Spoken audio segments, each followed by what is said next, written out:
Good morning from a windy Orange Beach, Alabama on Wednesday, April 5th, 2023.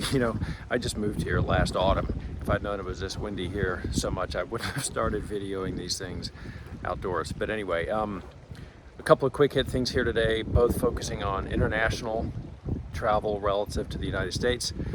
Two little pieces of news that are sort of noisy, but we think there's some signal in it for airports. The first, in no particular order, is that Amsterdam has announced that it will begin to cease allowing arrivals between midnight and 5 a.m. and departures before 6 a.m. over the next 2 to 3 years. The real effect of this is pretty minimal. There's only a handful of flights that meet those criteria now anyway, so the demand or the effect on demand isn't huge, and none of those flights come from or depart to the United States anyway.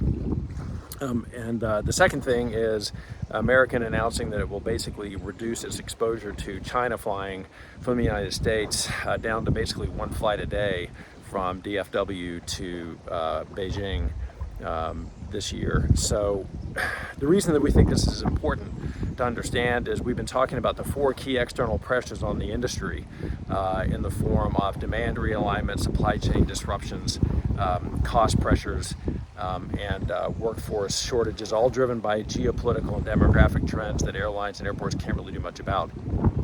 But what this indicates, again, as we've been saying, is the exposure likely is going to be higher on international travel because of the uncertainty in the international marketplace these days politically, and that the long-term future of aviation for airlines probably in the U.S. Is going to be both more domestic and, where it's international, more of a north-south orientation into Central South America as well as Canada, rather than across oceans on a super long-haul basis. And I think these are just two key points within the last couple of days that sort of bolster that point. So if you're a U.S. airport, the way to prepare for this is to focus on your domestic business, and especially high demand or high value leisure travel, and drawing more customers to your airport who meet those profiles.